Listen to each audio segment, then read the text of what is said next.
Over the course of 1 week in late August, a handful of county police forces experienced countless calls regarding individuals brawling in the streets. Once they're able to step back and get a better idea of what was going on, it was clear that the fights were taking place in pockets, small neighborhoods to be exact. And they all stemmed from the same reason: romantic interest from someone's past would show up and wreak havoc. The reports coming in were confusing. Every person involved in the arguments claimed to be seeing someone else. It took our staff only a day to figure out what was happening. Hi, I'm Agent Link. The anomaly I want to warn you about today is SCP-031. SCP-031 loves to talk. It chats up any staff in the area, and its voice sounds different to each person. While I haven't been able to set eyes on SCP-031 myself, past files explain that initial samples gathered from the containment cell shows human muscle and epidermal tissue. However, we also know that SCP-031 is incapable of moving faster than 3 kilometers an hour, meaning it lacks many other similarities with the human species. SCP-031's history involves indirectly enticing riots, as victims argue about the appearance and fidelity of the specimen. During one particularly violent uprising, Site-77 staff had to make use of amnesiacs and inhaled tranquilizers to calm the crowd. There have been a few incidents with SCP-031 over the years. Once a week, a member of Site-77's cleaning staff is responsible for cleaning the chamber. Staff are required to wear thick opaque glasses to avoid the effects that SCP-031 has on almost every individual. Reports from management show that each time the chamber is cleaned, the floor is covered in oil trails, and it appears that SCP-031, for some reason, secretes this oil. The most recent incident with SCP-031 was extremely similar to the 4 incidents that happened previously. Unfortunately, we had to let staff member Veronica go. She came to us after the hotel she worked at shut down under strange circumstances. Recommended by a friend's cousin, one of our interns in the labs, Veronica was assigned to SCP-031's chamber during her 2nd week after reaching the correct clearance. She was given a keycard for access and the glasses, which confused her. On entering the chamber, Veronica stepped into the oil slick and set up the mop to begin cleaning. As she was wringing it out, a voice behind her said, "Is that you?" Veronica was so startled that when she turned around, the glasses fell off. She reports that in front of her stood Sean, a guy from her college statistics class that she'd always had a crush on. Sean continued to explain that he heard she was working at Site-77 and wanted to stop and see her.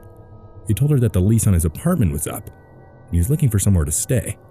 It is important to note here that Sean looked exactly the same as he had when they attended college together, despite Veronica having seen him over 4 years ago. She claims that he was even wearing the shirt he wore on their last day of class. Veronica, thrilled to be reconnected with her crush, offered to take him to dinner, and then let him crash on her couch. "Awesome, can you let me out?"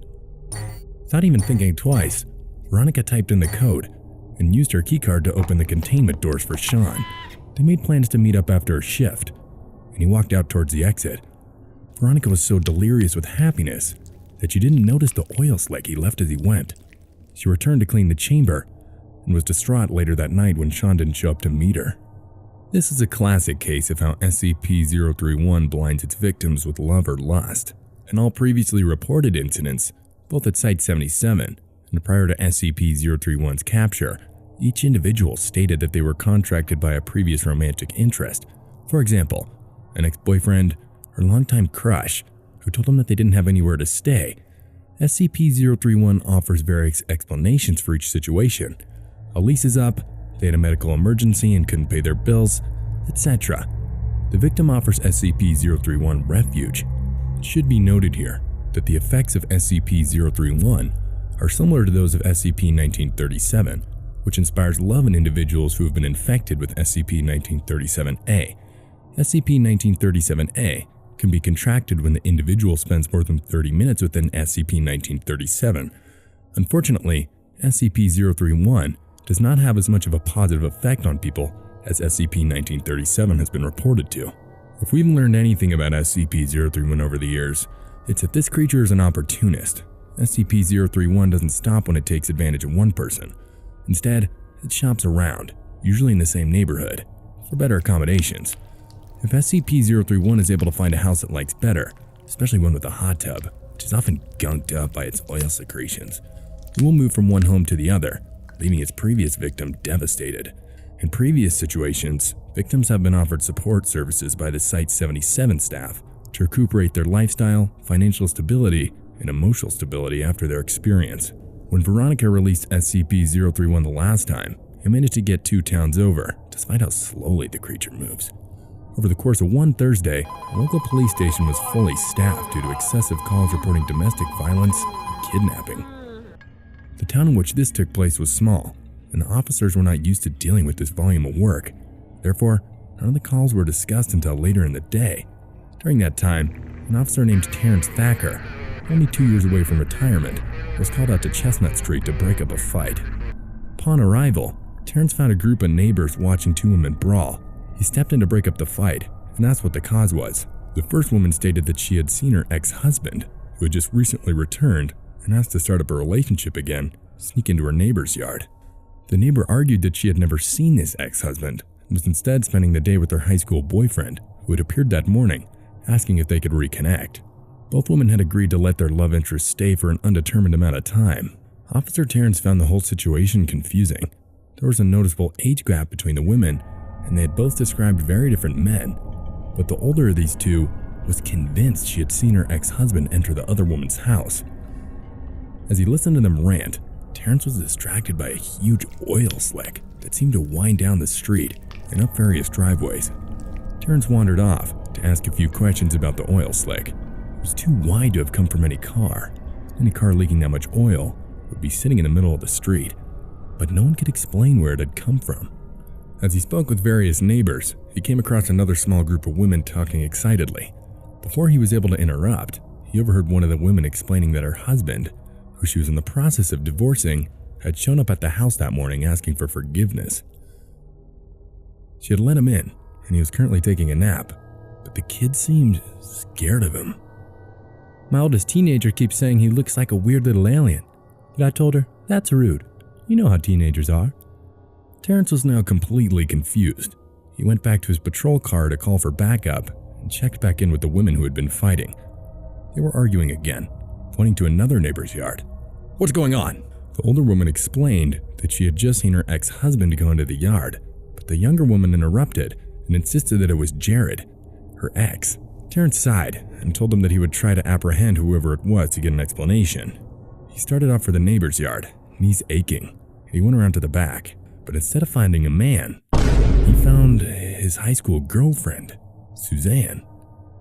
She looked eerily similar to how she had in high school, but as Terrence thought it, she seemed to age just a little bit. Maybe the shock had messed with his eyes?